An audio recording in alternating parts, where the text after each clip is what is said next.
Hello everybody, this is Nato at the Nest with the fall of the 1919 turn of the World War I scenario. And starting off, the Mexican rebels tried attacking the Federals and didn't go so well for them. They didn't get any hits and they lost one of their own.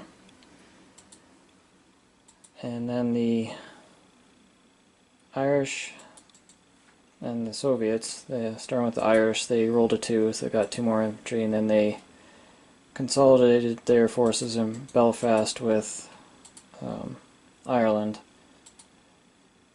to get ready for the next British attack. And then with the Soviets, they attacked Kiev and almost took it. The Ukrainians only had 1 infantry left, and then they took their forces in Oral Kursk and moved them up to Moscow to protect the Soviet capital from the Tsarist forces in Saratov. And that was it. And then England, they attacked the Irish with the current forces they had, and it was total disaster for England. They only got 1 hit while suffering 4 of their own.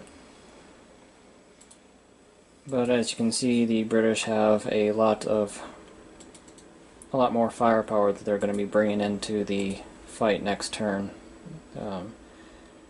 And there's 5 artillery and 4 tanks sitting right there, plus 5 more artillery and 2 more infantry from Anzac and Egyptian forces that they brought up after World War I concluded. So the next fight for the Irish might not go so well. And then the Tsarist forces was a really good turn for the Tsarist forces. They attacked the Soviets just south of Petrograd and took it with only 1 loss of their own. And then they took Tsaritsyn, future Stalingrad, from the Soviets with no losses. So the Tsarist forces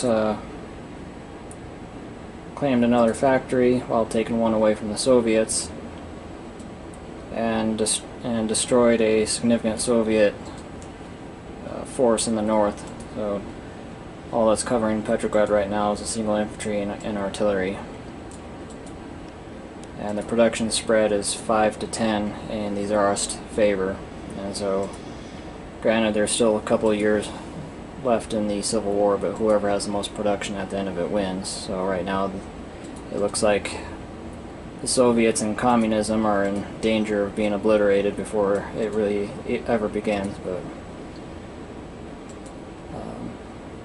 the Soviets have a lot of strength down in the Ukraine. That's 7 infantry and 2 artillery sitting right there. So once the Polish War is over, which is in a couple turns, those forces will be freed up to go after the Tsarist forces. So the Soviets will get a big boost in terms of reinforcements. They just gotta hold out for the next couple turns. And then the Federal Mexicans attacked the rebels, and it was a reverse of when the rebels attacked. The Federals didn't get a single hit and they lost 1 of their own. So the Mexican Civil War, which is the longest ongoing war of the scenario, is still in a deadlock, and no one can gain an advantage over the other. And that was the turn. They're going to be pretty quick from now on because the scale of everything is much smaller. So and only a fraction of the nations are still involved. So with that, we'll come back with the spring of 1920 and see if there's going to be a communist Russia in the future.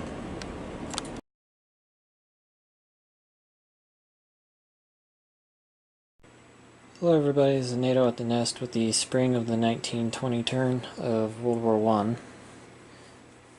And starting off with the Mexican rebels, they attacked the Federals again and continued deadlock. Weren't able to defeat the Federals.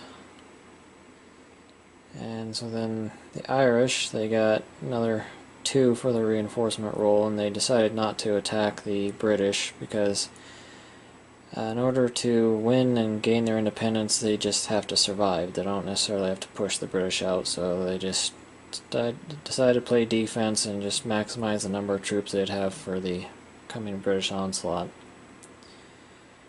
And then the Soviets, they attacked the Ukrainians in Kiev and took the Ukrainian capital. And then they attacked a Tsarist force just north of Tsaritsyn and destroyed it. And that was it for the Soviets. The Soviets, they just bought as many infantry as they could and put it in Petrograd, anticipating the Tsarist forces' attack on it.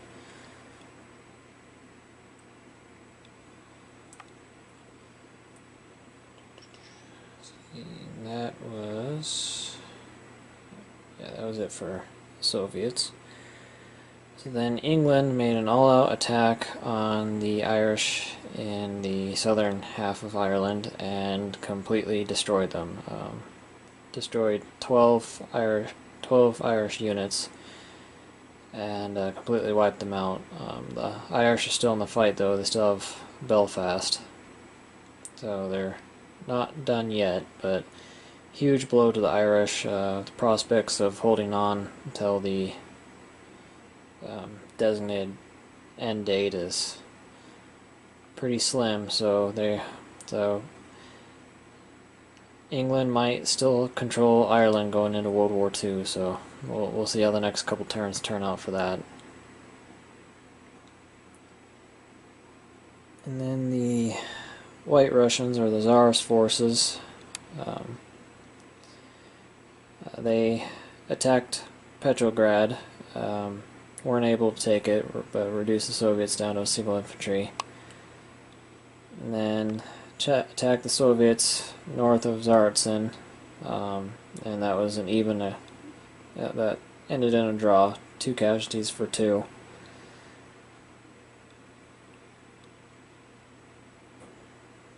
So the White Russians, or the Tsarist forces, were unable to drive the Soviets out of any of the territories they attacked, but really close in Petrograd and not close north of Tsaritsyn.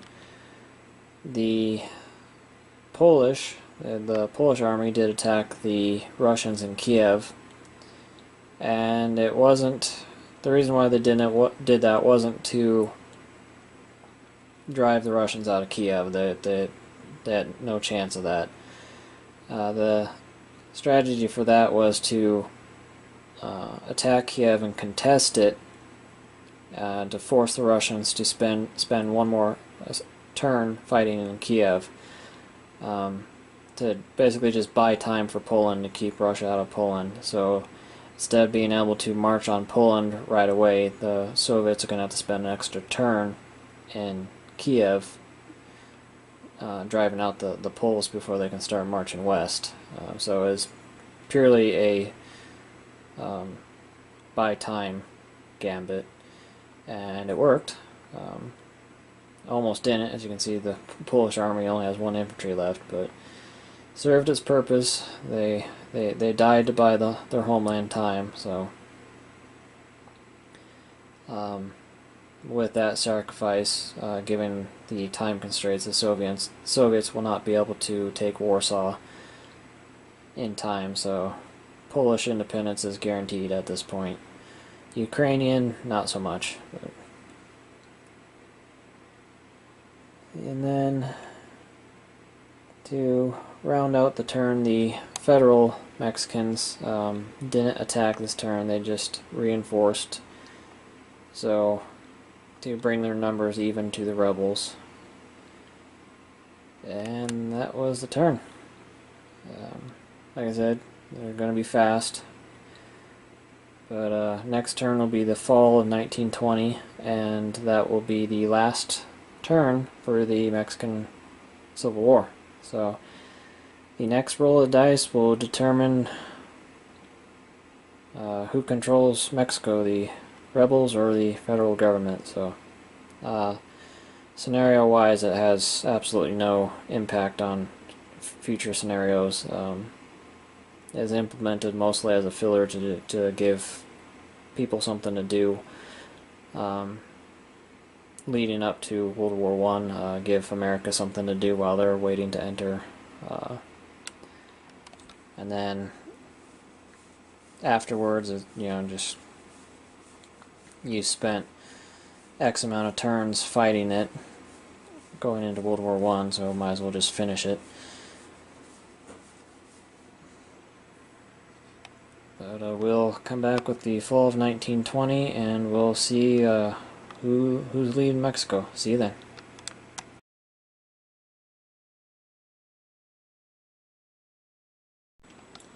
Hello everybody, this is Nato at the Nest with the fall of the 1920 turn of World War I. And with the last hurrah of the rebels, made an all-out attack on the federal Mexican forces, and it didn't go very well. They didn't get any hits on the Federals, and they lost all but one of their guys, so they were down to 1 infantry. And then the Soviets, they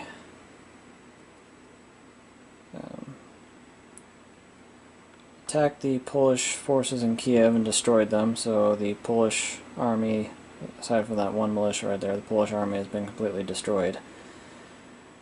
However, thankfully the Russian forces are a long ways away from Warsaw, so Poland is pretty safe.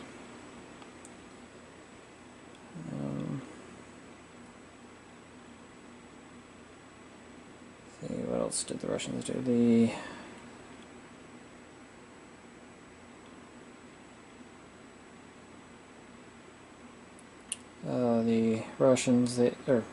Soviets, they bought 4 militia and put it in Petrograd to continue fighting the siege. And then the Soviets, they took their forces north of Tsaritsyn and retreated into Moscow to link up with those 2 militia units and to increase their numbers and boost their firepower. And that was it for the Soviets. The Irish, they were able to buy a militia, and they rolled a 4. Sorry, they rolled a 5, so they got 5 infantry and 1 militia in Belfast. Speaking of them, the British took their forces and attacked the last Irish rebel holdout and destroyed it. So the Irish rebellion is over. The Irish will not gain their independence. So that means going forward into World War II, England will have the entire Irish island.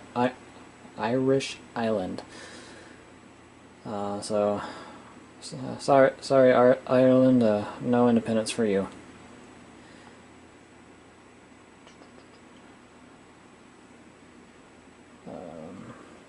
The Tsarist forces, they attacked Petrograd again. unable to take it. They got 3 hits that the Soviets took on the militia, and for one hit on their own. So the siege of Petrograd continues.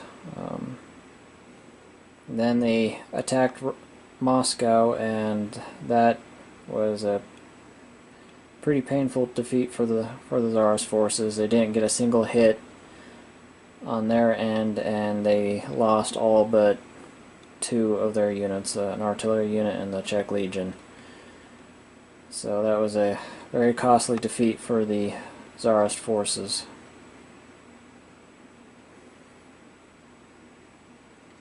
And then to finish the turn and finish the war, the Federals attacked the rebels to try to wipe the rebel army out, and everything missed. Neither side hit a damn thing. So the Mexican Civil War ends in a draw. I guess if you had to pick a winner, going by the fact that there is 4 Federal infantry and only 1 rebel infantry, I guess if you had to pick a winner, I guess it would be the federal government, sort of. But so it ends in a draw. But like I said, it was more of a filler thing, so it doesn't have any consequences going forward. You know, historically Mexico was neutral for World War II, and so Mexico doesn't change or alter anything going forward. And then with the British successful in putting the Irish Rebellion down, England will retain control over the entire island going forward. And that's it. So we'll come back with the spring of 1921 and the conclusion to the Polish War. Not there's much to decide, but anyways, we'll see you then.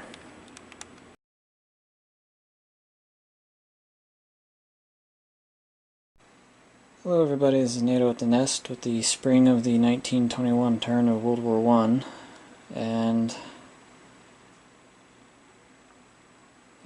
Russia is the only thing still fighting right now. So Russia, it moved in, took the last of the Ukrainian territories, and then moved that army east to get in the fight with the Tsarist forces, and the Soviets desperately need those forces. And then they attacked the Tsarist forces in Moscow and almost drove them out. I think the only thing they had left was the Czech Legion, and then just reinforced Petrograd. So the Soviets, the Tsarists, in reply, attacked Petrograd. That didn't go. They got 2 hits for the price of, they got 2 for 2. Caused 2 casualties, but received 2 casualties in return. And then they pulled in reinforcements from the surrounding area and attacked Moscow again. But that they almost took Moscow. The Soviets only have 1 infantry left, but they paid for it. The Tsarist forces paid for it pretty dearly too, because they lost half their attacking force. So not a good turn for the Tsarist forces. All their attacks failed, and they suffered pretty badly casualty-wise for it. And that was it. So this marks the end of the Polish Soviet War. So Poland did survive, the Ukrainian didn't. So assuming the Soviets win the Civil War going into World War II, then the Soviets will have the Ukraine as part of their starting territories. Poland will start independent. The Baltic states will be independent as well as Finland. So all that's left fighting now is the Russian Civil War. So we'll come back with the fall of 1921. See you then.